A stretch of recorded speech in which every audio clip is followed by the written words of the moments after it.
So this chapter was about Lauren Sigona, a Central State University sophomore, and her deception to find out the actual rules and guidelines for transfer credits for her school.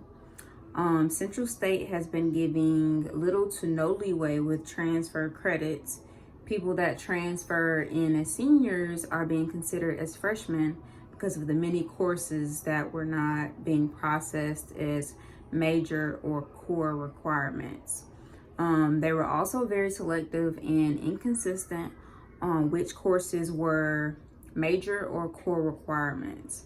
Some students' courses were counted and some others weren't, and Salonga wanted to figure out why that was and if they were actually going by a course equivalency table. It affected many students, including herself, as a math course she had taken previously didn't count as a core requirement. The issues Lauren faced was, should she deceive others and violate school policy to get the information she needed on the situation as a journalist?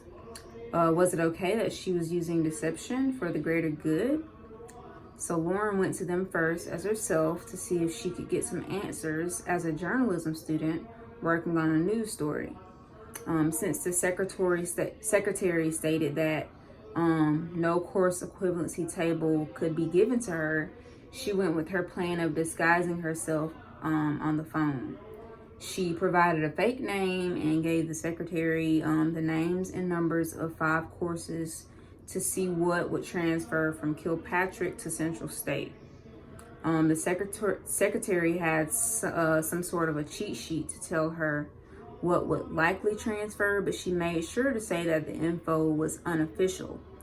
Sigona didn't want to make her suspicious, as she had just left the registrar office asking about the equivalency table, so she didn't ask about the cheat sheet and thanked the secretary. My take is that Lauren did the right thing, though she was deceitful.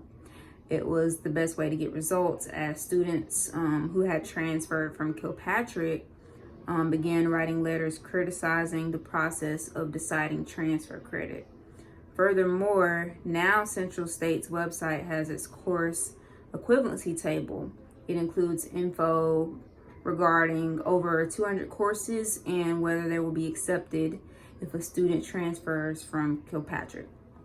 Though Central State didn't come out and acknowledge its terrible and inconsistent transfer credit process, they made changes because of Sigona's actions and the criticism from others.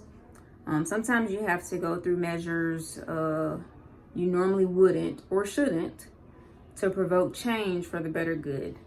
I am more ethical because I will always seek for the truth in a situation that I feel is unethical, even if I have to go through different measures than normal. Thank you.